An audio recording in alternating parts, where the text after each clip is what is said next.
also noticed some situations like that where it was unclear, and so I would encourage the staff to go back through and make sure that language is tight and it's the same, because it does cause some confusion, and I think you're right that we really need to make sure that there's not confusion when terms are used for the same thing that are different terms, that we need to clean that up. And I think that's probably just a process that this plan has been edited and rewritten so many times that there are some problems there, and I hope staff will fix those so it is clearer for all of us.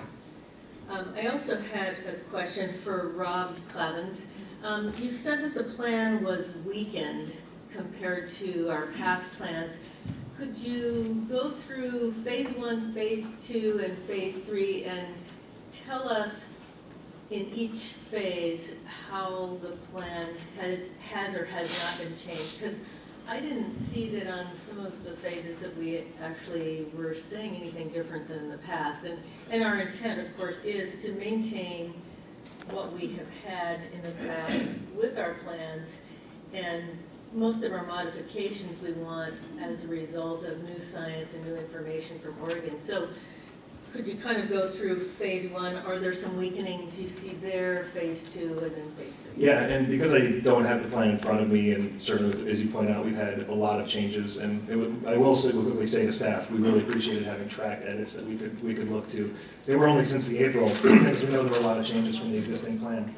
As we've discussed in the past and made the point, in the original framework of the Wolf Plan, which we've said from day one, we still support the general framework of the plan.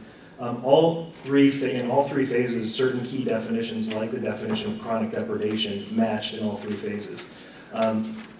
Some of the language in phase 3 was intentionally left vague, with the idea that we would have reviews of the plan every 5 years in which we would apply new science, in which we would apply the experience that we had.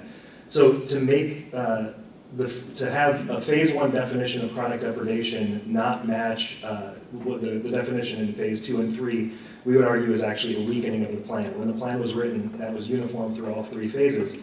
And by choosing not to carry forward a definition that worked by nearly all measures, and I went through that when I have my PowerPoint, I'm happy to share those, our definition of what worked. But when it worked to see an increasing wolf population, less conflict, which is what everybody says that they want, to choose to not carry that forward and instead use the definition from a failed paradigm, that seems like a significant weakening of the plan. There are other places I think we could point to, and maybe the last one I'll just mention for the sake of time is the novel addition of extreme circumstances. We already have such a low definition of what is chronic depredation, and certainly wolves can be killed for situations as we saw in Union County where people feel like there are threats to them. But further, that definition, to the point of vagueness and uncertainty in the plan, it just says for 2 depredations. It doesn't say in any time period, it doesn't say a place. So at this point, that if adopted, Director Melcher could issue kill permits for exceptional circumstances anytime for the next 150 years. I don't think that's the intent, but that's a weakening of the plan. And it's actually, and again, if we want to honor the framework of the plan, that is a novel addition to the Wolf Plan. And no, Director Melcher, I don't think you'll do that. I won't be here for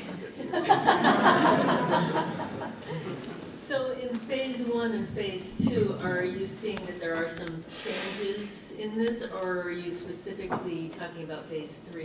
Again, I have a really bad memory, and so I couldn't tell you exactly, but I believe it's primarily in phase 3. And I think as we've all talked about, we're looking at phase 3 management in Eastern Oregon. We're probably, hopefully we're not going to go backslide. So I think even what Russ Morgan said, we're kind of really focusing on phase 3. There may be some, so I don't want to say no that they're not, but I think primarily we're concerned about phase 3 changes.